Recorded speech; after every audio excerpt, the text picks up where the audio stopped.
Wanawake wanaendelea kuthibitisha uwezo katika maeneo mbalimbali ya kijeshi.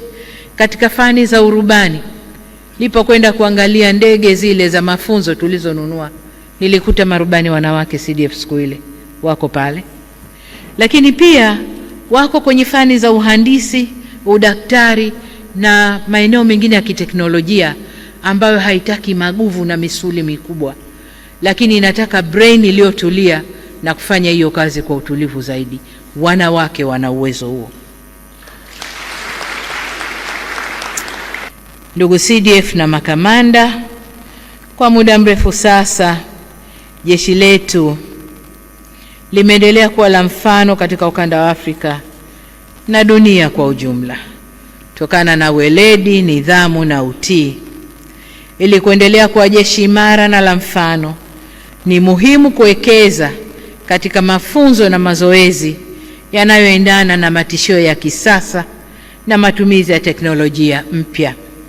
Nisisitize pia kwamba sambamba na kuwekeza katika mafunzo na mazoezi ya kijeshi, ushirikiano na vyombo vingine vya ulinzi na usalama ni muhimu katika kudhibiti matishio ya kiusalama, ikiwemo yale ya kiugaidi.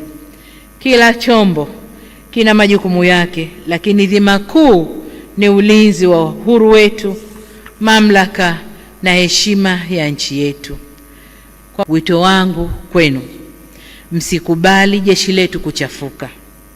Hatupaswi kumwacha au kumlinda mtu yoyote mwenye cheo kikubwa au kidogo kugeuza taasisi yetu ya ulinzi kuwa chombo cha mashinikizo ya kisiasa. Chombo hichi tofauti na siasa.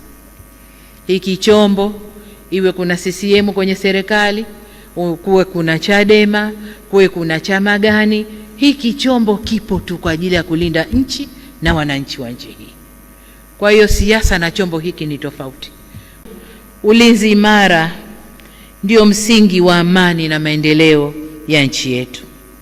Kauli mbiu hii inaakisi ukweli kuwa hakuna maendeleo bila amani. Sasa Jeshi la Wananchi wa Tanzania, kiwa chombo muhimu cha ulinzi wa ndani na nje ya nchi, linategemewa kuendeleza usalama na amani ili wananchi waweze kushiriki kikamilifu katika shughuli za maendeleo.